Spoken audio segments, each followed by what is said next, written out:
This is radio like never heard before. Elegbete TV Radio, the best in entertainment and sport. And that's all, folks. It's Elegbete TV Radio.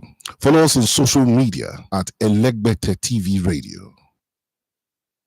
My name is Frank Idemudia Alapa. That's my name. Talking sports is my game, and I am the greatest. I love listening to Elegbete TV Radio. For undiluted, unadulterated, it's probably replicated but still not yet duplicated. It's sports only on Elegbete TV Radio. I seriously love listening to it. Hello, everybody. What's up, people? My name is Timmy Dakolo, and you're listening to Elegbete TV Radio. Stay tuned. Elegbete TV Radio. Redefining broadcasting. Listen.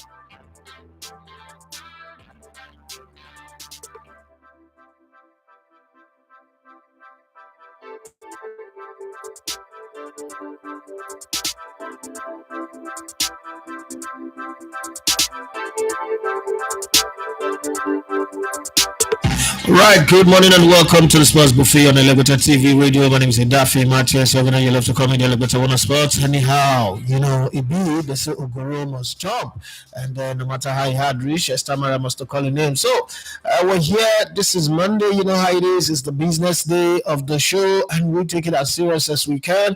And I hope that you're taking yourself as serious as you can. But like my daughter will say, that is not that deep. Okay, no matter how serious you get, find a time to laugh, find a way to have fun. But you can be serious and still be having fun. So for the next 1 hour, I'm here to have fun. I've got a very busy schedule today. I've got to finish this. I've got a meeting. I've got views from the stand to produce later on, and I've got to be on 54 Football X. I wish I did not commit myself to be part of that show today. Like I wish. First off, I live in this axis. Road construction is going on. The traffic is maddening. That's how the traffic is. The traffic is maddening, right? And I was going to drop my kids in school just this morning, and I'm seeing the traffic building up already, and I was like, Jesus Christ.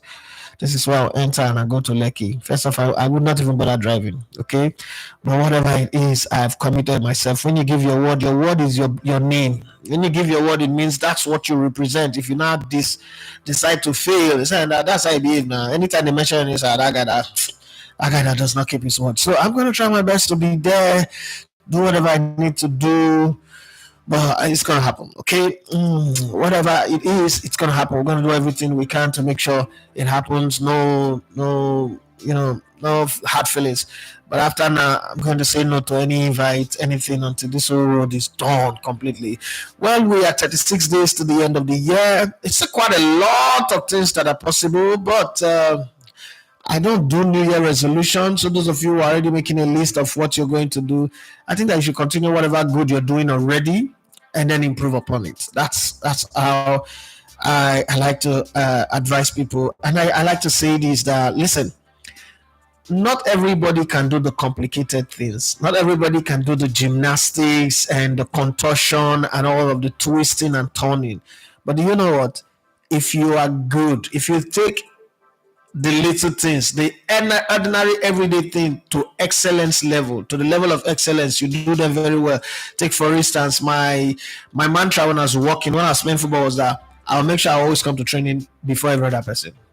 I don't want anybody complaining that I came late. And on match day, when the bus I'm going to be the first to get into the bus. So I get myself ready, prepared the day before. Always my hose, my boot, my shin guard, my soccer pants, what you call shorts now, my jersey or whatever I want to wear. I put them there, just there by the side of the bed. I'm not a roller. I don't do rolling, so I can sleep on one lane.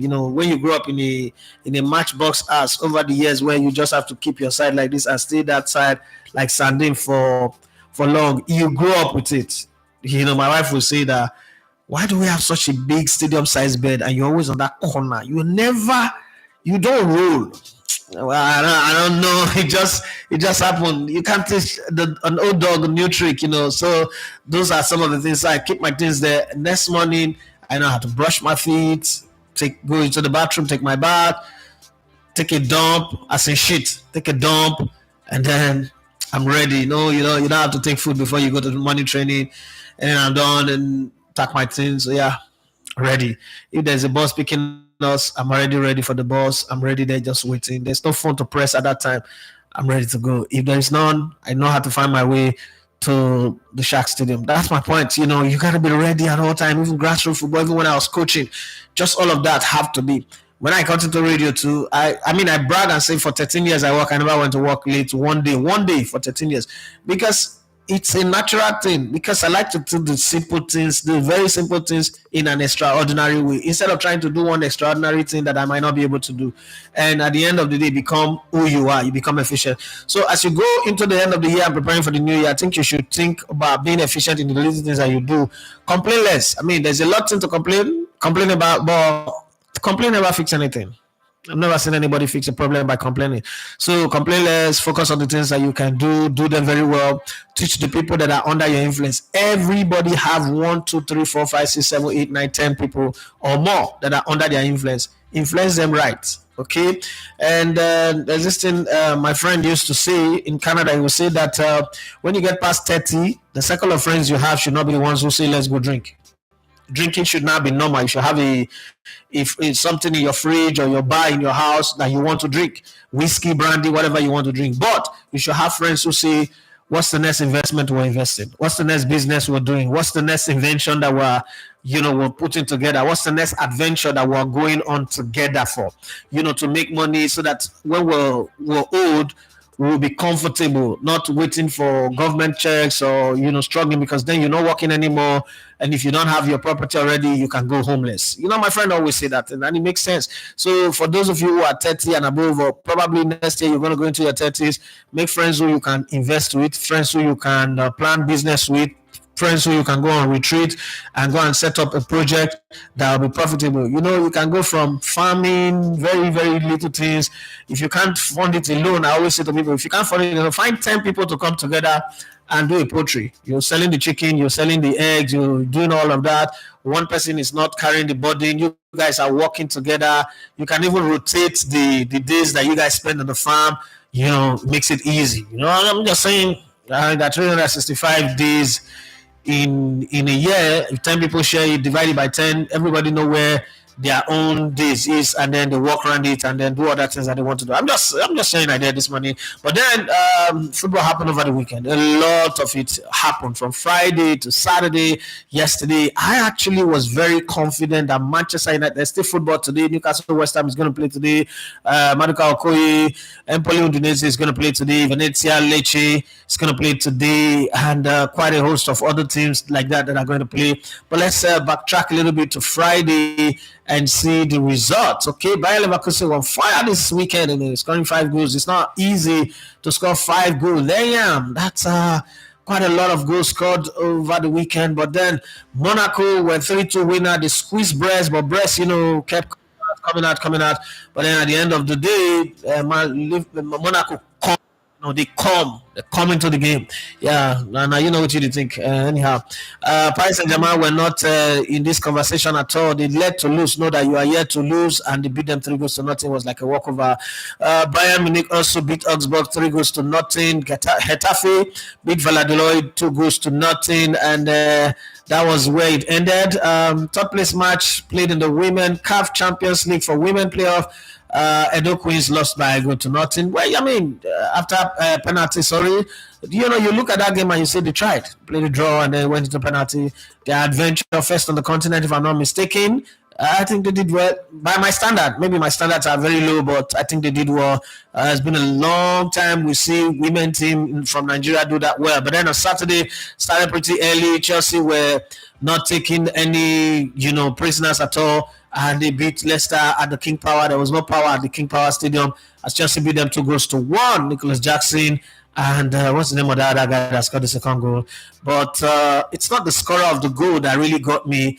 It was how poor the Leicester defender was defending, that got Nicholas Jackson to put his head to the ball, and then the goalkeeper saved it, and Enzo, the namesake of the coach, Enzo Fernandez, scored, nodded it into the net. I think that was a bit poor for that one.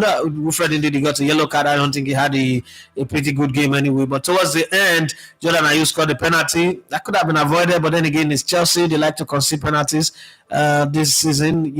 Every game now they try.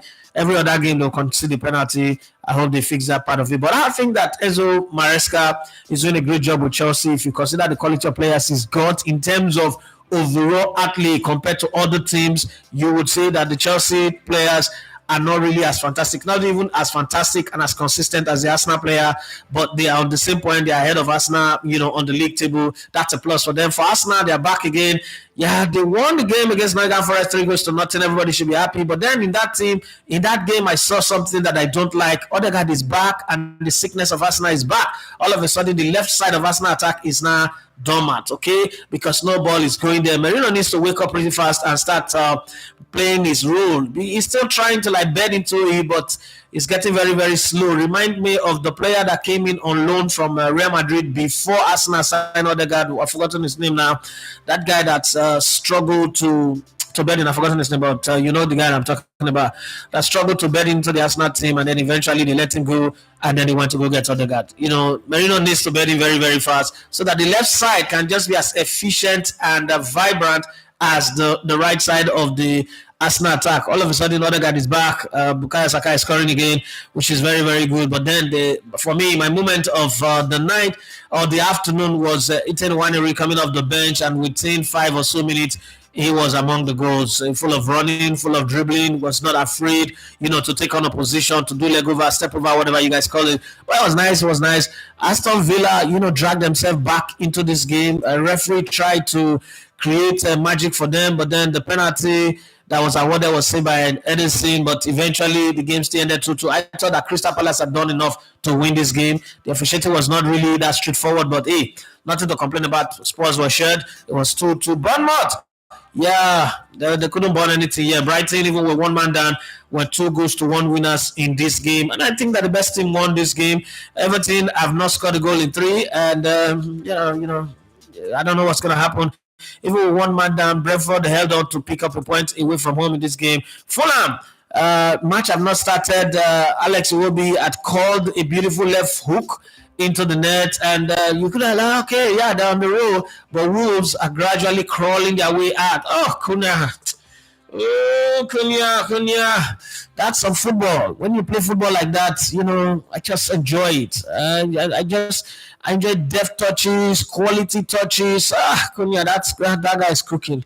Let him cook. Man, that man is cooking already. The way he controlled the ball for that first goal was and then Gomez got a second, and it was 2-1, and then Cunha got a third, it was 3-1, and then Queres, okay, like 5 minutes into extra time, made it 4-1 on the road. Winning away from home in the Premier League is still as good as winning away from home in the Nigerian Premier Football League as well. Well, just when you think that Wolves are the only one who's winning away from home, like Chelsea, and then all of a sudden Tottenham Hotspur is not surprising. It's like, oh, you use a corner sheet. Well, it's not surprising because they are the team that have defeated Pep Guardiola the most in this time in the Premier League. So it's not surprising to me that they won, but it's surprising to me that they scored 4 goals.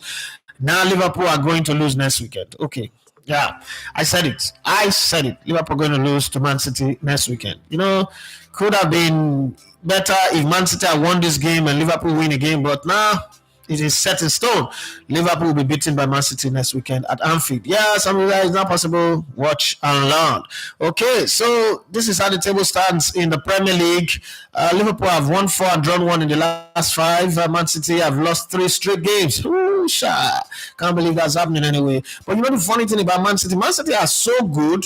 They've lost their last 3 games. They are still second on the log. Nobody's been able to displace them. So it's not necessarily how bad Man City are playing. The question is how bad the people behind them are doing. And there's plenty of gap, 8 points between them and Liverpool.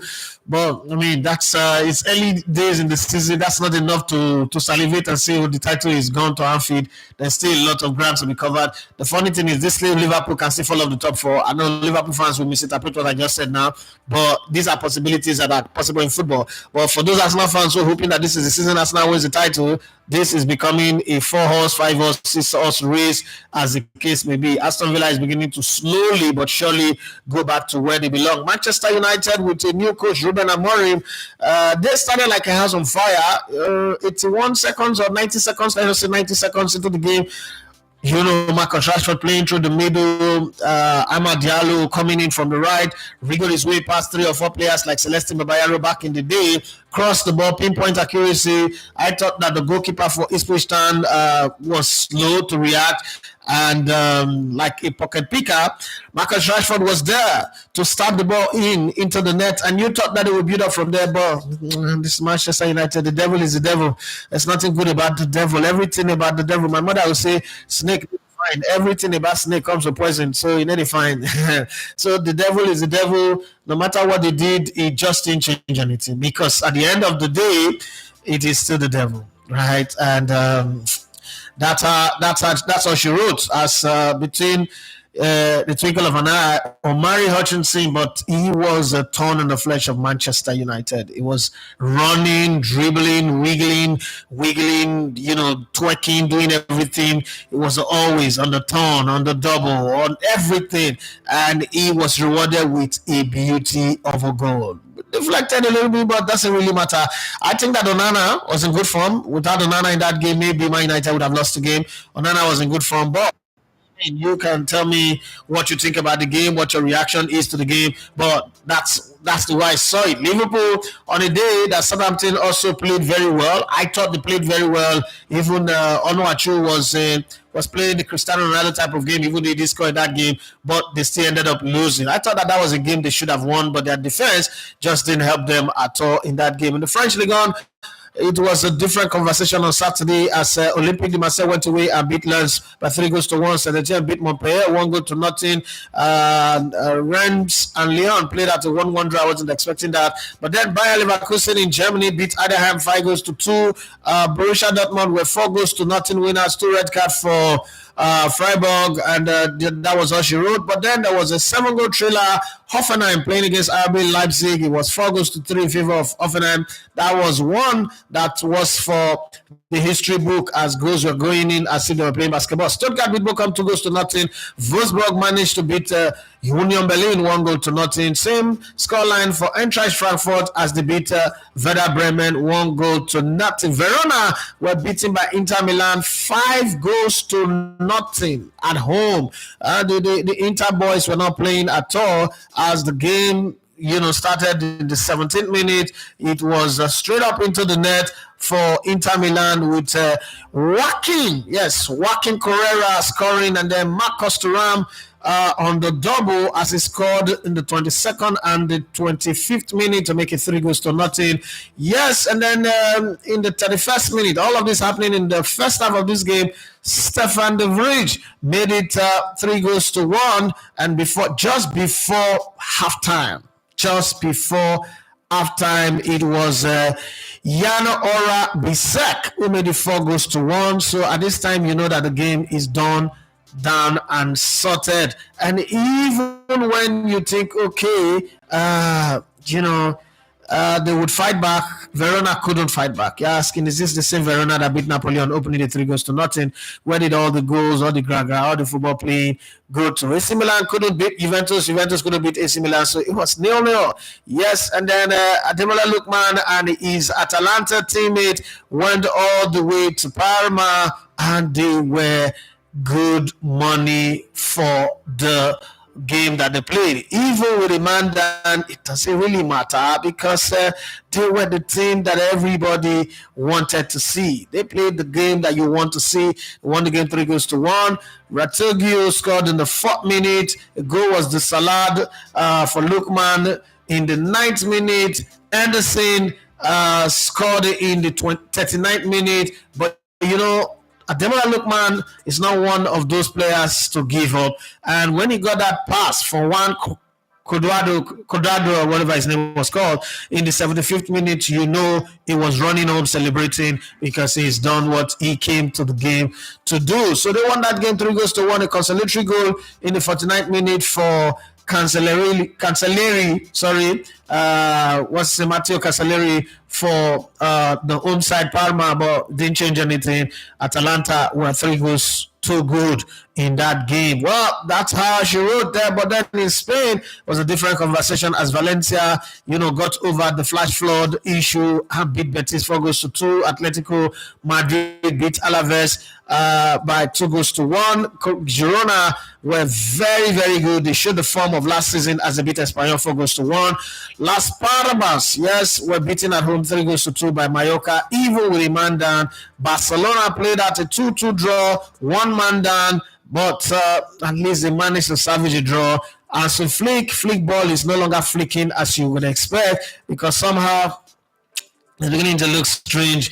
And last time they lost, this time around again they have drawn. Well, Napoli were back to winning ways as they managed to squeeze out a 1-0 against AS Roma on Sunday, and they are comfortable at the top. Well, I wouldn't call that comfortable because most informed team in Italy right now is Atalanta, and they are 1 point behind Napoli. But then Napoli will look at themselves and say, yeah, no problem. We got this one. Okay. Out of 13 games, they've won 9, drawn 2, lost 2. Atalanta have lost 3, drawn 1. So it's crazy. Juventus have still not lost a game this season, but 7 draws and 6 wins. God, the draws are beginning to get too much.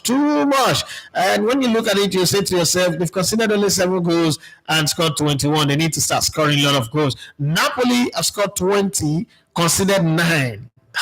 This is funny in football anyway, but they are on top with 29 points. Juventus have scored 21, 1 more than Napoli, considered 7, 2 less than Napoli, but somehow they are 4 points behind and they are in 6th position on the log. Whatever it is, Italian football is writing a script that we all never expected at all. Like Divine Oduduru will say, never expected it. Well, whatever it is, Timothy Demba also have set us up properly with the best of the news from the MPFL and European football, and his slot is still going very well. Doesn't need any discretion. There is nothing in front of him that he cannot drive through right now, and doesn't have to play as aggressive as Jurgen Klopp, but whatever it is you put in front of him, whether it's Southampton, whether it's Man City, we'll find out next weekend anyway, he goes through. But I think that next week, 3 points will be shot off that lead. It will still be, Liverpool will still be on top, but the story will change next week. I can guarantee you that for sure. People will kill me for this week, for saying that, okay? Man United, they disappointed this weekend, though, but I thought that they were going to win anyway. But hey, let's go to the news and see what's happening. Heartland extended their unbeaten run to 5 games with a goalless draw against Rangers International in Saturday's Oriental Derby. Speaking to the press after the game, head coach Emmanuel Amunike acknowledged their desire for a win, but also noted the importance of avoiding defeat. He said that considering the fact they played against the champions, it wasn't going to be easy. Amunike also noted that the team's focus was now shifted to their midweek match the 14 clash against Kwara United, and they would continue to work and see how they get to grow as a team. Heartland last victory over Rangers International date back to 2021. So, like my able brother would say, Kunaka for Emmanuel Amunike for at least getting a draw in that game at the Cathedral. Emmanuel Amunike, let's hear from you. For us, our intention has always been to win our game. And when you watch the way we play, we try always to manage the game, but also, knowing that the first primary challenges you have in football is the opponent, that we also present their challenges. It depends on your adaptability and your adaptation to overcome those things. We want to win all our games. It's true that we started this league in a shaky way, but we all understood what went wrong and the process. But this game is a debut. We play against the defending champion last season. I think also we must accord them that respect. Heartland is also a big team, but the important thing, we didn't lose. So we'll go back. We learn from few of our mistakes to fortify ourselves and then prepare ourselves to go and play Kwara United on Wednesday. Football, there's a whole lot of variation because, like I said, it's not only depending on you as a team. It depends also what the opponent is presenting to you. And then from there, you can adapt. We know Rangers is a team that likes to keep the ball in the middle because they have good players that can play. And then they have their left back that can join in the attack, to occupy the space that the wingers are leaving. So we are aware of those things. But like I said, football sometimes is very, how will I put it? It's very difficult for you to actually predict what will always be the outcome of a game because every team, has that intention of going into the game to win their game. And that is what we came here for, to win our game. But unfortunately, it never happened today. So we console ourselves with the 1 point and we continue to work and continue to see how we can grow as a team. Nothing impresses me more than hearing a coach talking tactics and leaving all those that thank the Lord, we thank the governor, we thank the commissioner, we thank the chairman. This was complete first. Emmanuel Amunike proved that he knows the opposition he was playing against, how they play, their sweet spot, their strong point and all that. And he approached the game with the tactics that could neutralize them, and eventually they got a point. This is how you want to hear our coaches talking. I think that the influence of ex-international coming in is beginning to make sense now, and I hope it continues like this. Just that Daniel De Bull and Amokachi have not found his lubricant to begin to penetrate properly. But let's go to a coach who have a different view to the conversation as the loss. When I first saw the name, I was like, wow, what's Suleiman Folari doing in the MPFL? But then it's a different Suleiman Folari. Okay, so I thought it was the Suleiman Folari that I know, that the journalist one in the US, but it's a different one. Remo Stars assistant coach Suleiman Folari stated that his team was unlucky not to have won against Katsina United in yesterday's match, the 13th fixture of the MPFL. The defeat means Remo Stars are winless in 3 consecutive matches for the first time since June 2023. It also marks the first time they have failed to score in 3 straight MPFL matches since February 2022. On this show, you definitely get information that is scarce to get anywhere else. When you have Timothy Dembo, you have somebody who understands the game locally and internationally. Speaking after the 2-0 loss in Katsina, Coach Folari noted that the team was unfortunate not to get something from the game and expressed confidence that they will bounce back against Shooting Stars Wednesday's Southwest Derby. Everybody is hoping for something different. Well, let's hear from Suleiman Folari. Yeah, actually, it wasn't a bad game for us. We are only unlucky. You saw what happened in the first half. We got a very two clear chances to lead, to be on top at 2-0 in the first half, but we couldn't. So the game not came. Second half, they got their chance. They took their chances. That's it. The plan is just to go home and win our home match. We don't want to leave the first position, but today we've lost the game. It's not unfortunate. We are going back home to go and make sure we win Shooting Stars. It's a lucky derby on Wednesday. Mesdemoiselles, mesdames et messieurs, je vous dis bonsoir. Je m'appelle Oufama Demote et ce soir, je suis avec LGBT sur LGBT TV Radio. Well, Thank you very much, Coach Suleiman Folari. The man is full of energy, vibrating. I think they should connect the national grid to him. If they connect the national grid to him, the grid will no longer collapse. But let's hear from my friend. If you check our content properly, I've had an interview with this man before.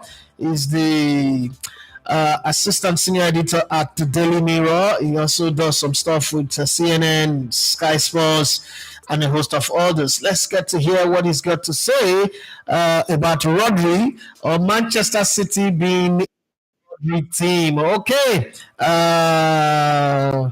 Let's start. Darren Lewis, assistant senior editor at the Daily Mirror, has referred to Manchester City as the Rodri team. This comment came after City suffered a humbling 4-0 defeat at the Etihad on Saturday. Speaking on Sky Sports Super Sunday show, Lewis drew a parallel with Pep Guardiola's past description of Tottenham Hotspur as the Hurricane team, suggesting that Guardiola now finds himself in a similar situation. However, Lewis acknowledged that beyond Rodri's absence, there are other issues within the team that needs addressing. So I come to you. What are the other issues beyond Rodri that needs to be addressed in that team? All of a sudden, Haaland is not scoring, things are not just going the way, things are not the way they used to be anymore. Everything is just pata, scatter, anyhow. But let's hear from my friend and my guy, Darren Lewis.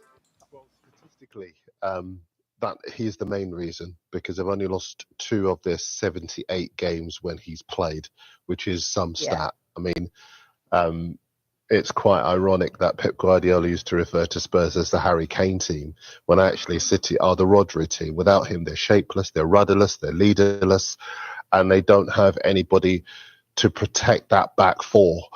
But there are other issues as well. Haaland, if he doesn't score, who is scoring the goals at the moment? Kovacic isn't available either. The players for that goal, who was tracking that run for James Maddison for his first goal? He gives it, he makes the run around Son, he finds himself in a position to tuck it away. Who is alert enough to pick that up? And they are all basics. We've seen shots from the All or Nothing documentary, haven't we, about the way that Pep is able to identify things, specific things in a dressing room and hold his players to account for those things. I don't think you'll be allowing them to cling to the Rodri excuse. I think you'll be asking them to look at what they could have done in specific situations to address the problems that he has seen. Yes, it is mostly Rodri that you can hang your hat on in terms of an excuse, but I think it's much more than that.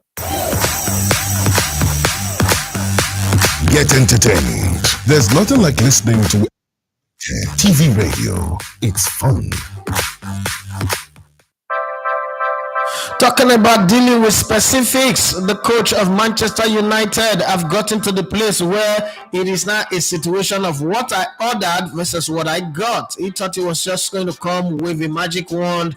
After all, Ruud van Nistelrooy have done the magic before him and get everybody going. But unfortunately, it has not been like that. Okay? Sometimes you give it your all, like James Ingram sang in his song. He said, I give my best, but I guess my best wasn't good enough. And I gave my all, and I think it may have been too much. That's exactly what's happening with Manchester United. Started the game like a house on fire, but ended the game like a rat that fall inside hot ground, because somehow things just did not go well. Omari Hutchinson was running rings around them, and I think that if not for Onana, to that interview, but this is how he saw it. First time on the job in the Premier League. Ruben Amorin's first game as Manchester United manager ended in a 1-1 draw against Kerry McKenna's Ipswich Town at Portman Road. Marcus Rashford gave Manchester United an ideal start with an early goal in the second minute, but Omari Hutchinson, brilliant strike in the 43rd minute, brought Ipswich Town level, and both sides settled for a point. Amorin admitted after the match that the team is in a transitional phase, making significant adjustment amid a tight schedule, and they may have to suffer for a long period. However, he remains committed to improving performances and securing positive results. In other words, not go suffer for 600 years. That's not me. That's Ruben Amorin. Before you blame me, let's listen to Ruben Amorin, and then I'll come to you guys. Probably we'll go to Anis Lot of Liverpool. I felt that they were doing the things that we said for them to do. I know it's frustrating for the fans, but we are changing so much in this moment with a lot of games. We are going to suffer for a long period, and we will try to win games. This will take time, but I know we have to win games. We could win, we could lose if it was not Onana. So we have to understand that and think and be pragmatical that these guys had 2 days to train and to change so much. This is radio like you never heard before. Elegbete TV Radio, the pathfinder for radio. Well, let's go to one who does not need time to get his engine running. One who does not need to struggle, does not need to suffer to get the team running. Doesn't need 600 years of suffering. This one just came in, look at the team, told them what he needs to tell them, told them how powerful they are from the inside, and said, look, I'm not even going to need to sign for you guys to win. My job is to line you up, pick the best players on the match day, and no matter what the opposition tried us, we are going to win. That's exactly what happened, because Liverpool moved 8 points clear at the top of the Premier League with a 3-2 comeback victory over Southampton at St. Mary's yesterday afternoon.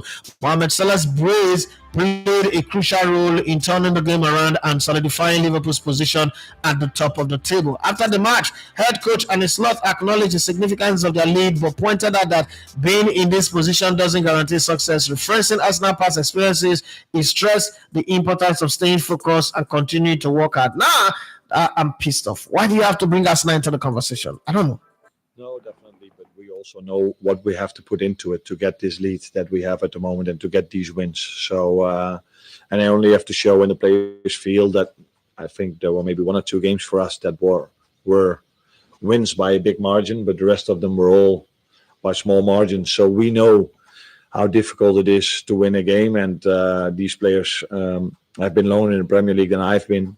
But I think it was last season, even later on in the season, that Arsenal led by 8 points and City came back. So if you face Arsenal, City, Chelsea, and all these other teams, that Tottenham was great yesterday as well.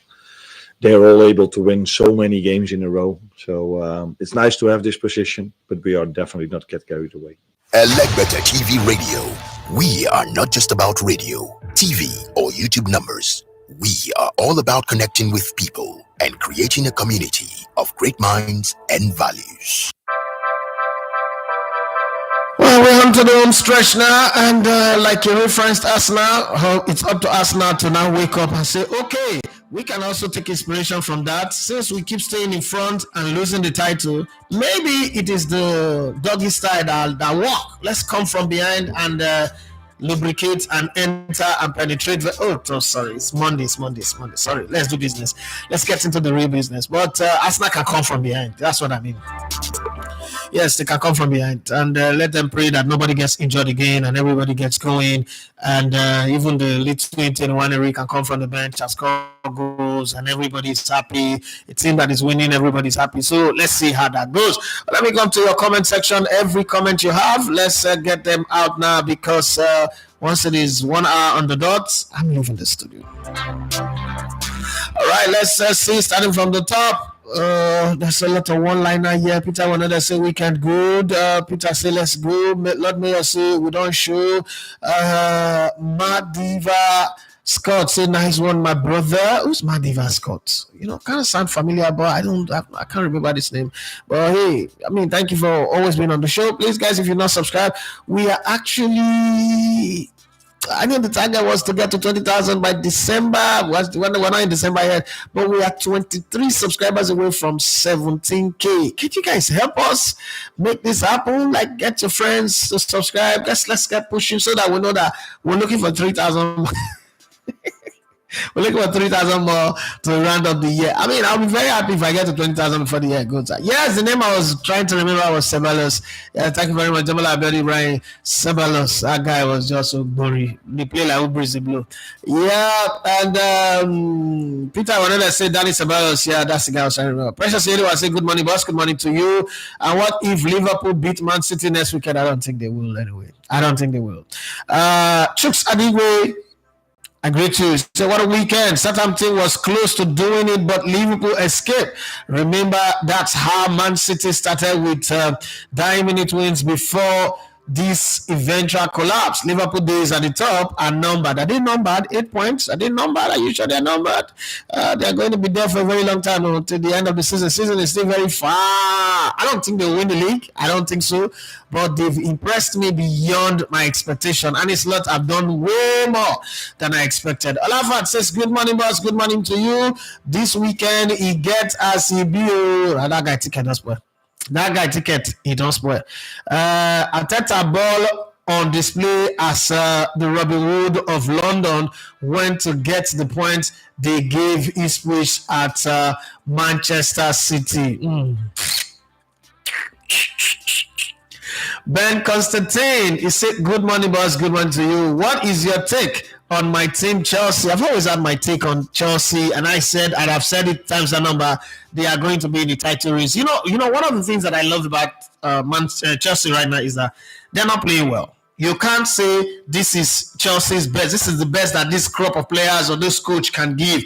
There is still another level to go. That's also why I fear for Liverpool, because when I look at Liverpool, they're not playing at their maximum. They're not playing at their pinnacle of their game, but they are managing themselves so well. They're not getting into second gear. They're not overrunning themselves. They are managing the tempo of the game. They are playing what I call disruptive football, where they make sure that the opposition doesn't get into their rhythm completely, and they know when the opposition will make mistakes, they pounce on those mistakes. So they are pocket pickers, as far as I'm concerned. They're just there, watching you in pidgin English, so they will lay you, that they will lay you. And the same thing with Chelsea. You look at Chelsea, the way they play, the rhythm is not in their game yet.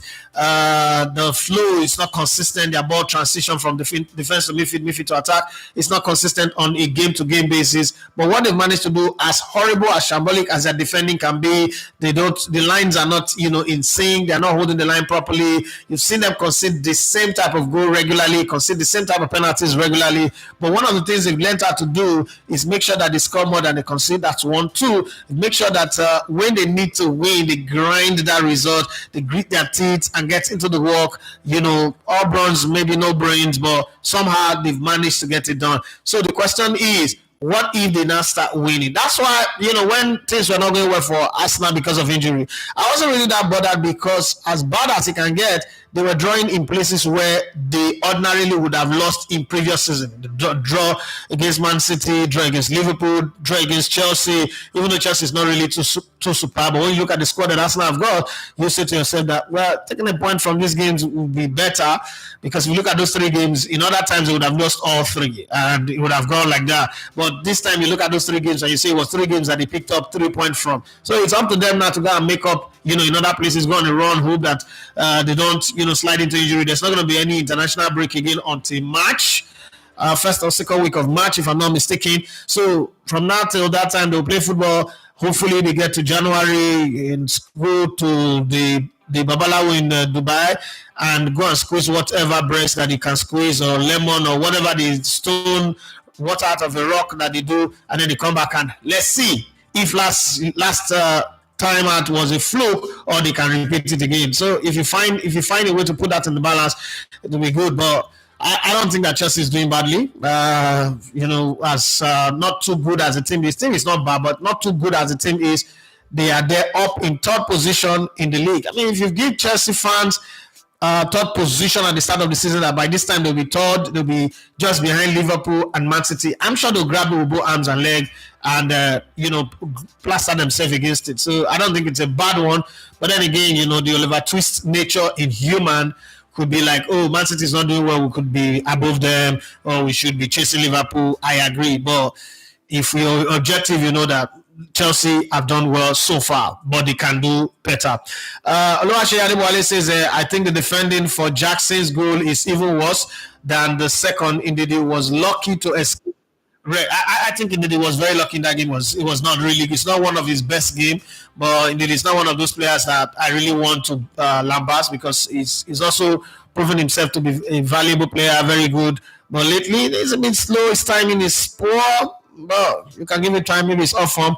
Oluwaseyi Adebowale says, I think Man City need a rebuild. These players have won and achieved everything. Probably some new signings will be able to shake things up and keep the motivation high amongst the players.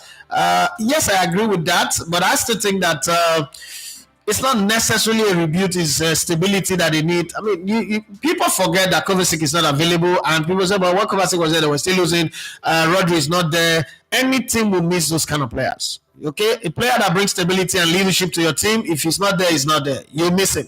And for a player to play in that position and go on to win the Ballon d'Or, I think he doesn't really deserve it, in my opinion, but that's a conversation for another day. I would still have given it to Vinicius Junior, but I mean, it was nominated, and when you're nominated, then you're eligible to win it. So for you to miss those kind of players is very, very key. We saw how bad Arsenal played without certain key players in the team, and we see how free-flowing they became when Odegaard came in, or all of a sudden Bukayo Saka is now unplayable and all that. So the injury to key players always affect the team. So let's just see how they go, in time, and we will see how that one go. Olafa said this one, Remo and Rivers are gallivanting and doing tumba. Okay, I don't know what tumba is anyway, but whatever it is, they are just 5 points above Rangers. Fidelis and his boys are the real hijackers FC.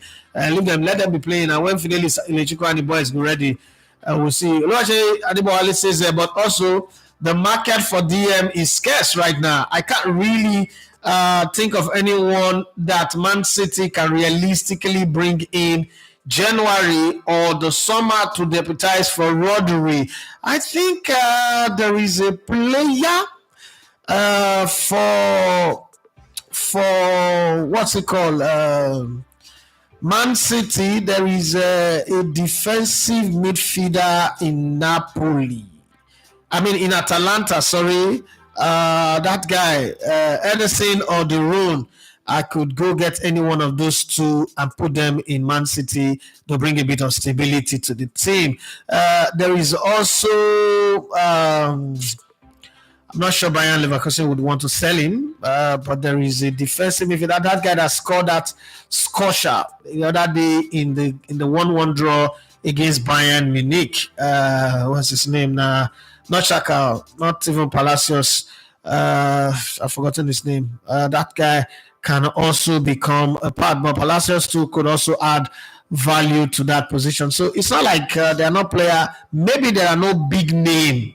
There are no big name players in the market, but there are some players that can come in and do pretty decent, quiet job and get going. So I'm not going to say there are no players. I'll rather say that can those players come in and just fit in immediately? I could put my money on Lobotka. Lobotka is not a bad player. He could also come in and do a job and do a very good job. So these are players that, if signed, if given the opportunity to come play, they should be able to do something and add value to the team. But again, how Pep Guardiola's game is very, very demanding, and you could bring a player from XYZ who's doing well, and then you bring them to Man City, and then they begin to struggle. But we'll see how that goes anyway. Let's keep it going and see. Everybody says that United have Onana to tank. Liverpool have the same foolishness to tank. City are not moved by Pep's new contract, while Arsenal have their missing link back. That's a fine one. That's a nice one, Henry. Onana says yesterday gave United that 1 point. He was in good form, fantastic form, as a matter of fact. Abraham Nolly says if you watch the All or Nothing documentary, you will see Rodri is so important to that squad. He's very vocal. They definitely miss him. The team seems to lack the hunger and leadership. So let me break it down. The most important player in a football team is that defensive midfielder. Most time people take them for granted. So some team have them two, some have them one. Look at the successful Chelsea team. They had Makalele, then they have Mikel Obi, they have, that position. And then eventually N'Golo Kante came in. N'Golo Kante was in that Leicester team that won the title in 2016 as well. And then you go back to the Arsenal, the best Arsenal team had Patrick Vieira, Gilberto Silva, you had the Roy Keane in Manchester United. Everything that have done excellently well. Pep Guardiola's Barcelona have Sergio Busquets. With all the wonders happening in front, he was a guy who was divinely positioned. He can resist the press. He can control the game. He's the metronome, the dictator in chief of the game. And look at every team that have done very, very well. You look at that position, there is somebody there who's making it happen. And in 1994, when Brazil won the World Cup, the key man for them was Carlos Donga. When France won it again in 1998, it was, the current coach of the team, Didier Deschamps. So when you look at that position, most time people don't give them credit, but you need a guy who is a web, who makes the job easy for the defenders and then make it also for the fullback to fly forward and not be scared that they will be broken into. And you just have those players who know how to do it without really making it dirty. So, unfortunately, right now, Man City doesn't have it. They find it. The first Champions League they won, Pep Guardiola was in that position for Barcelona. And you saw how good it was. So, I think that they just need somebody who will stabilize that position and then we'll take it from there. Demola Benny Bryan says, Remo Stars is beginning to fall my hand, but I still believe in the team to win the MPFL. Do you guys think that taking their coach to the Super Eagles and the Chan Eagles have caused problem to Remo Stars and say Enugu Rangers? Chooks Adigwe say, in terms of consistency and performance over the years, both for club and country, how would you rate Foden and Saka? All these ratings, Foden and Saka. I mean, these guys are pretty, just a little bit above average players. There's nothing to raise. There's nothing to rate there. Man City, if you're playing in a bad team, everything about your performance goes bad. And right now, Man City are bad. Foden was the best player of the Premier League last season. There's a reason why he was, but I'm wondering if what's it called?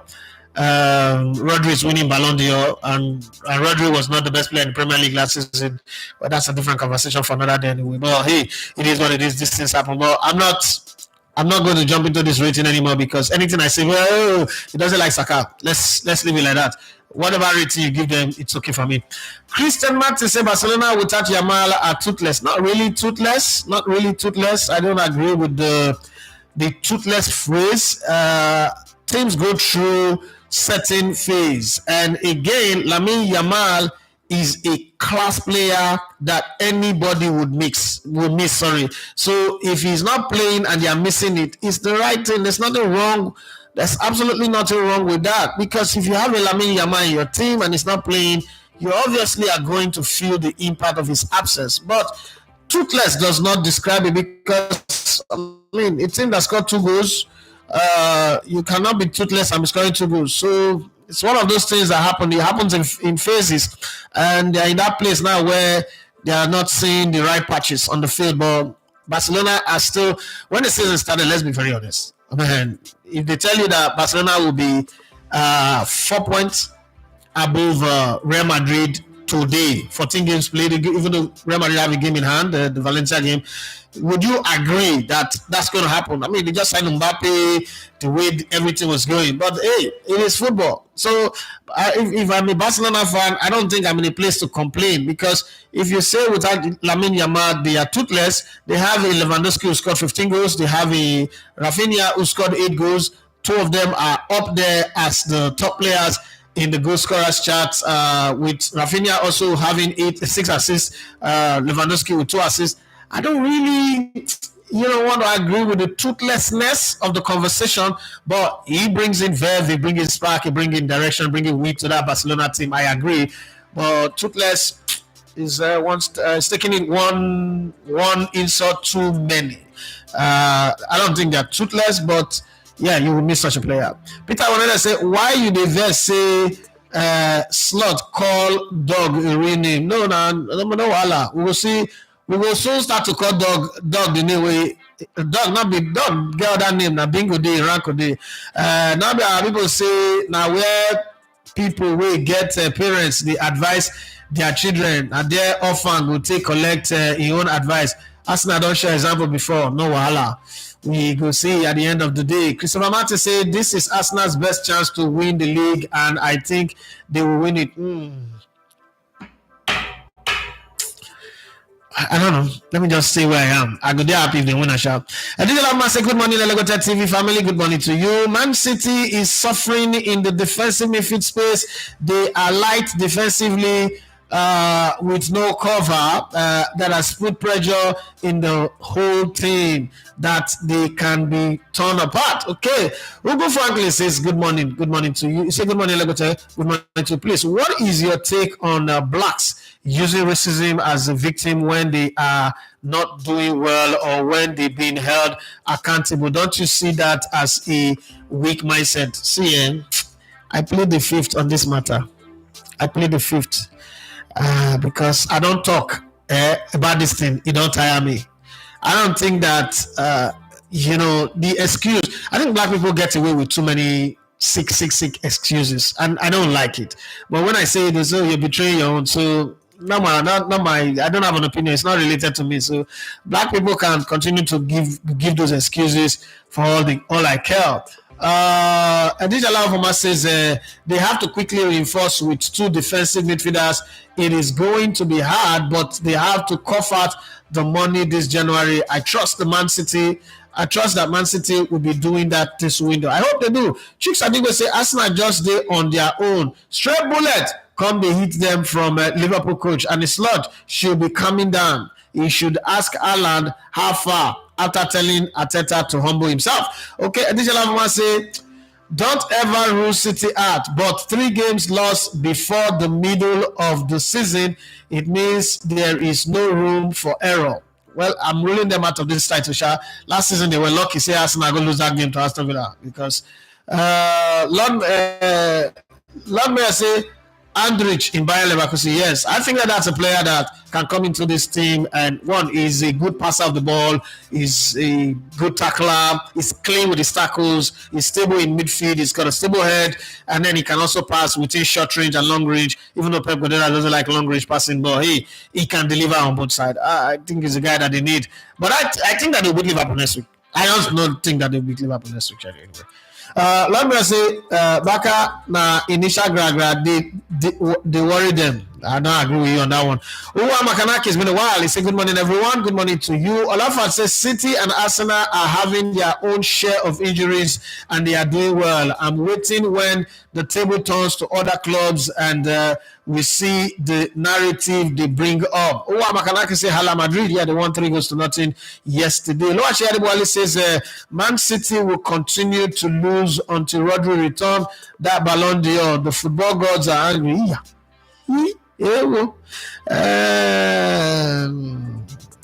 Makanaki say, Edafi, please, what is your honest view on Liverpool versus Real Madrid? There's no honest view. Let's play the game and see what happens. It depends on what Madrid will show up. This is the Champions League.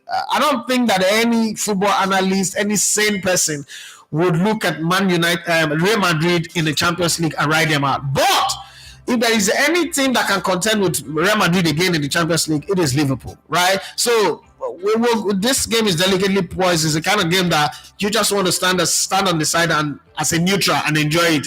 Fortunately for me, I'm a neutral. It's not my team interest and all that. We'll see what happens. But I could tip my hat a bit for Real Madrid. I think that Real Madrid really does have the arsenal, the team, the players to win. And then the dominoes will start falling for Liverpool. But Liverpool just got something this season. I don't know what Arne Slot has done, but they're just something that's just working, even on their bad days. And they've had like 2 or 3. Against Arsenal could have won that game. Yesterday, Southampton could have won that game. Arsenal have to defend the shot. God, you cannot play that good and still lose a game poorly, right? Well, it's ugly in a beautiful situation. But I'm going to be tilting towards Real Madrid a bit. I think that the defeat wants to start rolling in for Liverpool now. Additional Lavuma says Amorin should be happy. The boys show their hand. He knows they are not good enough. They did him a quickie. He was thinking they would go many rounds. Oh boy, now only one round. Man, you boys deliver. Damn, these guys are bad people. God deliver you people. Don't bring sin to my show this morning. Okay, let me say, boss, rate the players from first to last. Rodri, Busquets, Patrick Vieira, Kante, and Roy Keane. Man, this is hard. This is hard. So, I will put Sergio Busquets will be my number one position because of his intelligence. No power, no muscles, but what he lacks in power and muscle and aggression, he make up for with intelligence. He's got the best press resistance. He can play 10 years without picking a red card. He's hardly injured.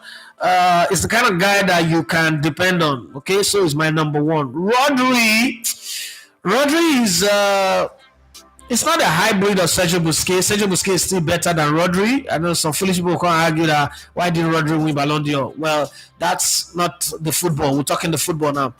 I put Rodri number 2, Patrick Vieira number 3, N'Golo Kante number 4, Roy Keane number 5. Okay, so why is Rodri number 2?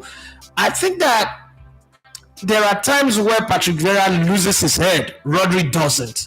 So if not, I would have put Patrick Vieira in number 2, but because Rodri doesn't lose his head easily, I put Rodri there. Patrick Vieira is very close to Rodri in this one because he goes forward, he knows how to pass, he knows how to break play, he knows how to set play, and he also knows how to finish a move. Okay, so I put him in number 3. N'Golo Kante, for all his work ethics, his hard work and all that, there is no finesse to his game. He's the closest thing to Roy Keane. There's no finesse. He's Sergeant Rogers, right? Get the job done. Kill and kill. He doesn't miss. He get the job done. But again, another credit to him, with all that hard work, looking like all bronze and no brain, he's actually got a lot of brain. He's short man that is elastic, and he doesn't pick too many cards as well. But I put him in number 4 because I would always raise Patrick Vieira above him, and then Roy Keane come last. Because Roy Keane, apart from the hatchetman job that he does, his great games are far in between. So it's the last man. It's not that he's not a good player. I mean, I love the battle between him and Vieira, but I think that if Vieira could still play in this era, I don't think Roy Keane will play in this era. That's the difference. So that's why I'm putting him in number 5. Olafat say where the problem will come is trying to get players to play or fit the Rodri shoe is the main problem. We saw it with Kovacic and Kevin Phillips. Somebody will come now. Rodri was not the first person that was there. Sure, it was Fernandinho that was there before. Somebody will still come. You didn't know that Rodri will come in and fit into the Fernandinho position the way he did. Let me say, boss, do you think if Ramsdale was in goal for Southampton, Liverpool would get a win yesterday because the goalkeeper's errors was much? My opinion, though, I don't know. Maybe they would not have that kind of chance. Maybe they would have scored differently. I don't know how many games have Ramsdale won with them. So Southampton are on a team on a free fall. I think that Ramsdale, the real conversation is, why did Ramsdale choose Southampton? If Ramsdale was saying that the reason he doesn't want to sit on the bench at Arsenal was because he wants to play for England, and you want to choose a Southampton team, then you're crazy. Okay, it doesn't make sense for me. Olafat says now, wow, so Real Madrid might be 1 point behind Barcelona if they win their outstanding game. The same Real Madrid way, no quick pick. No, the thing is, people overreact. Same people saying that Mbappe is not doing well, that one is happening, and I was always wondering, like, what is the problem? This team is is in the Champions League, is in every competition that they're playing. The season just started and everybody's already complaining. But we live in an era, it's a 2 minutes noodles generation, so I can understand that one. Lodmere says, why are people calling that Man City is bad because of Rodri? But nobody noticed it that Arsenal was without Thomas Partey majority of last season till April when he came back. Well, it's always like that because Arsenal is not winning anything. Man City have been winning, and to go 72 games and lose only 2 with Rodri means that is something very, very important. They played 72 games. Thomas Partey played for Arsenal where they lose games. So there is not like standard reason to make that a case. But to make a case, Man City went 72 games. They lost only 2 with Rodri in it. So that already tells you why that conversation is. And again, let's be very honest. In today's conversation, you can't put Man City and Arsenal in the same conversation. I'm sorry. Yes, overall Premier League conversation, Arsenal is ahead of Man City. But in today's conversation, in the last 10 years, please, nigga, please don't even bring Arsenal into the. Arsenal are done. Man United, Man City, it's like this, up and they're far. As in the Bible, as written in the Bible, as the heavens are far from the earth, so are my ways. They're not on the same conversation, so no need. Oluwase Adeboale says, so it won't be Sabi score that kind goal. Wonder shall never end. Oh. And finally on the show, Oluwase Adeboale says, Ramsey like relegation for in career. Well, it's his choice. He's going to live with it. It's nobody that is going to complain. I still think that it is better to sit on the bench in Arsenal, be the goalkeeper for the cup games, than to choose to go play for Southampton. I don't see any rationale behind it. Jumping up and down, hitting your body on the ground and still losing, staying at the foot of the table from the beginning of the season to the end, you get relegated. I don't see any sense in it, but hey, it is his choice. It's the one that will live with it. Then they stop picking, making no great big teeth. So far, make it get more leave to cover them. That's so my mother been the talk. That's how I grow. So long story short, we've come to the end of the show today, and tomorrow we'll be here again to judge you on other talking matter. There is a whole lot on my plate today. Please, if you've not subscribed to the channel, please, I'm not forcing you, I'm begging you. Please, thank you for the one person that just subscribed. Please help us subscribe to the channel. It's really, really important to me. It might not be important to you. You may not need it. It means nothing to you, but it means the whole world to me that this channel grows. The growth of this channel is big deal. It's an achievement for me, and it will not just only help me, but it will help other people. I mean, we'll start trying to apply for accreditation for AFCON. They might give us, they might not give us because we're a YouTuber, but you know, the bigger your numbers, the easy it is for you to get accreditation. So you see how that is. It means that we need it. If this channel was, say, for instance, having over 50,000 subscribers or 75,000 subscribers, I'm sure I would have sent a team to go for the African Women Cup of Nations that will be holding in July next year. So there is a whole lot that is riding on it. And people always ask me, why are you begging for subscribers? Yes, I am, because I need it. It's important to me. It's the toughest job that I've done in my life, and I want to sign off at the end of the day that I made a success out of it. At this stage, this is not a success. This is good, but this is not a success yet. It's just a progress that is happening. You see, it's a progress that's happening live, but we could do more. So please do want to subscribe to the channel. Just, you know, do it for me out of love and pity, and the fact that it's a catalyst to help other people. People like Timothy Demo that is helping us to package our news. We grow, we would be able to say, okay, Timothy Demo, come and follow us, go and experience the AFCON. Joel Jabulu, Mikolo, Jamilu Adelashe, what's it called, Kalejaya Ibrahim, and a host of others. What's his name? What's that guy's name now? All of these people will be able to put them on the plane and say, go and cover for us, experience the African Cup of Nations, and get a good treatment. Not just go there and experience it and suffer, but also have comfort. At least those people went to the African Games with us in Ghana earlier this year in March, will tell you that they had the most comfortable coverage of any tournament since they started the job. I like that testimony. I want to do a lot more of that, and I want that to even be the worst standard that we've ever set up. The only way we can do it is if our numbers grow. So thank you very much for the people that have already been part of it, and those of you who are signed up as members, thank you very much. Once again, we're doing this show with a comfortable internet because Additional Format decided to change us from the MTN internet that we're using to this amazing fiber optic that we are now on. So thank you very much to him, and thanks to Aruturo Igor, thanks to Bobby Ukaigwe, you know, and everyone, Habib Ayodeji,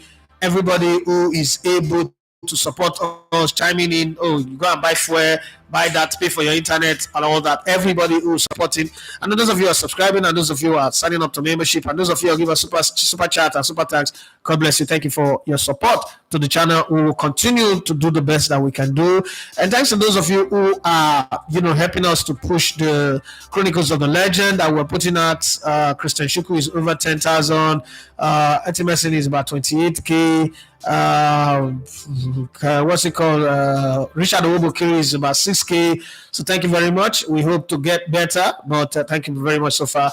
Once again, my name is Edafi Mathieu. Second, you love to come in the Elegbete on Sports. It's been the Sports Buffet on Elegbete TV Radio stream live on Elegbete TV Sports YouTube channel. God bless you and do have for yourself a wonderful day. Like I always say, if you can provide the solution, don't stand in the way of those that are providing it. If you have a brother or a friend in Edo State right now, speak to them to tamper down on this cultism thing. People always pretend like, it's not my friend, it's not my brother. So who's the person? We treat cultism like blue film. Everybody say they need to watch blue film, but it's a $300 billion industry. So is it the dead people that are coming to watch it? So if you know somebody, try to talk some sense into them. Benin used to be the place where we all travel to go get quality leather shoes, leather belts, and top-notch things, in Benin, because they have things that are coming from Akata. Now going to Benin, just passing through Benin, you might just die. Just passing through, not even going to stay in Benin.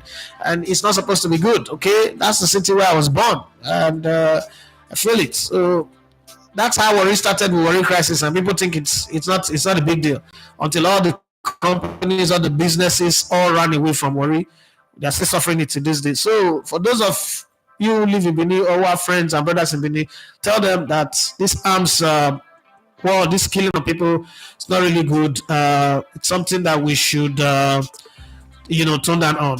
Well, that's all for the show today. We'll see you again tomorrow. Have yourself a wonderful day, and please don't forget that when you watch the views from the stand, I notice a lot of people watch it, but they don't drop comment. Please help us to drop comment, so that every one of us will know what to improve, what to do. Ask questions if you need to ask questions. Shout us if you need to shout us, but be nice to us. All right, take care. Have a wonderful day. Bye-bye.